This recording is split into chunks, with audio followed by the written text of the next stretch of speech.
Ang tinig ko'y pakikinggan, ng kabilang sa aking kawan, ako'y kanilang susundan. Alleluia, Alleluia, Alleluia, Alleluia.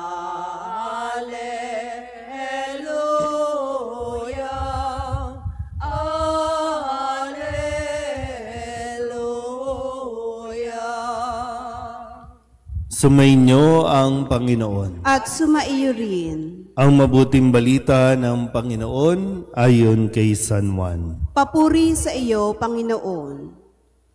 Noong panahong iyon, sinabi ni Jesus sa kanyang mga alagad, "Kung paanong iniibig ako ng Ama, gayon din naman iniibig ko kayo.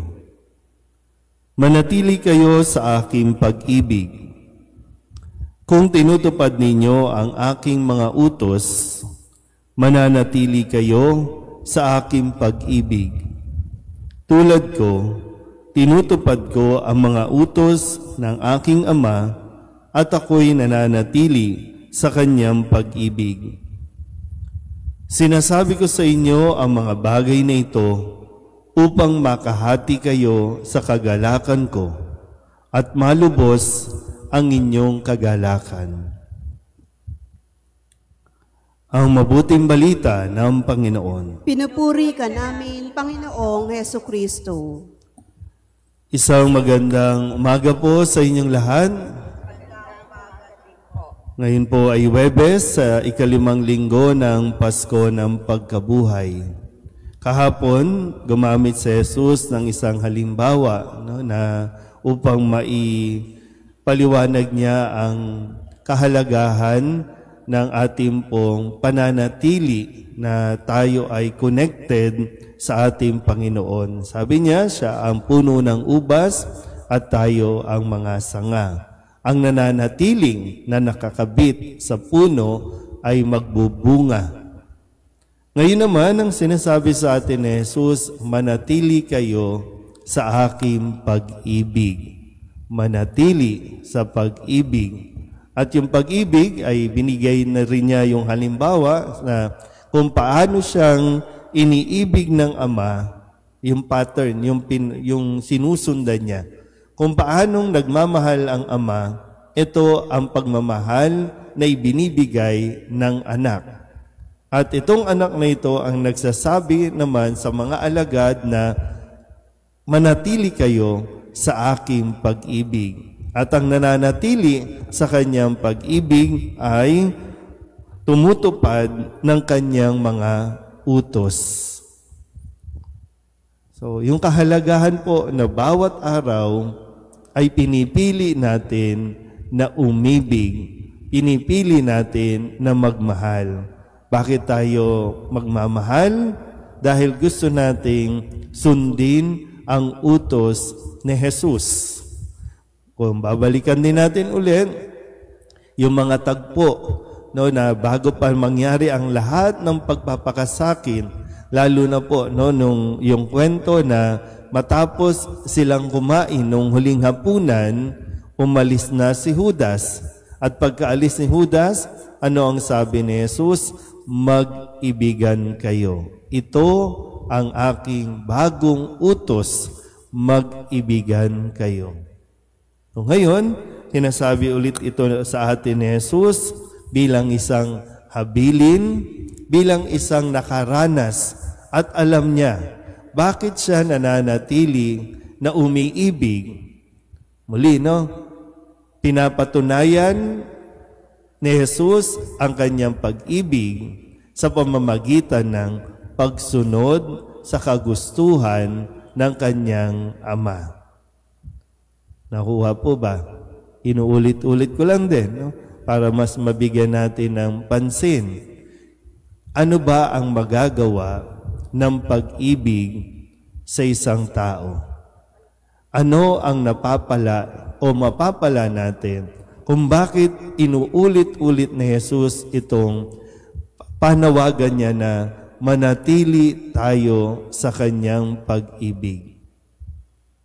Sabi kasi ni Jesus, no, sinasabi ko sa inyo, kung gusto ninyong, no, sinasabi ko ito upang makahati kayo sa aking kagalakan. Makibahagi, makahati kayo sa aking kagalakan. Pero mo yun, no? Yung makahati lang sa pag-ibig ni Jesus, yung lubos sa kagalakan, para sa tao, sabi dito, magiging lubos ang inyong kagalakan. So, saan man gagaling ang kaligayahan ng tao? Sa pag-ibig. Yung kahit na may mga pagsubok, kahit may mga problema, mas pinipili pa rin na umibig at yun ang magbibigay sa tao ng 100% joy. Kaya kahit ano, no, kung mapapansin pala, kaya pala rin, no, kahit na napakarami na nating mga material na bagay, no, kahit nga tao kahit tao,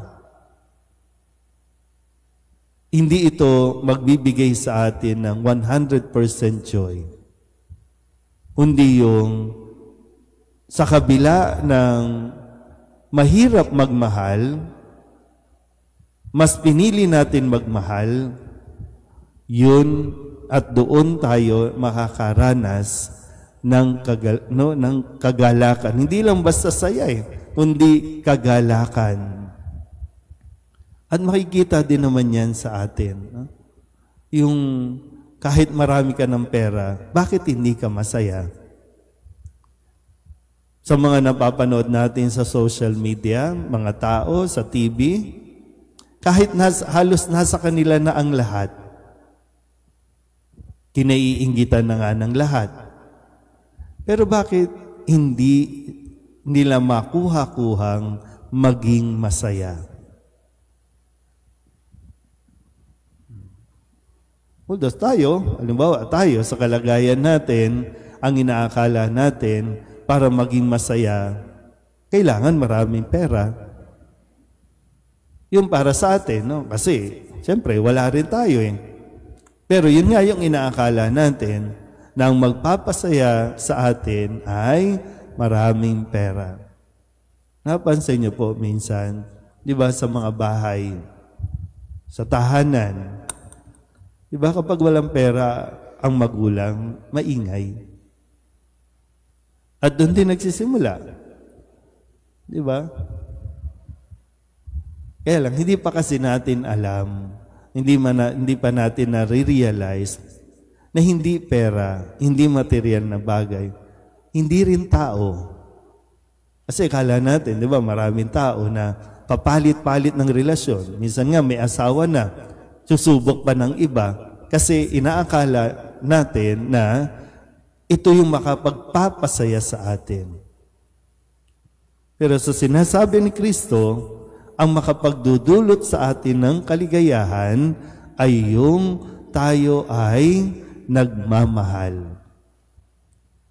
Ang magdudulot sa atin ng kagalakan ay yung patuloy tayong magmamahal. Dahil ito ang utos sa atin. Kung nasusunod natin ang utos, natutupad natin ito, ibig sabihin din, nagkakaroon tayo ng fulfillment.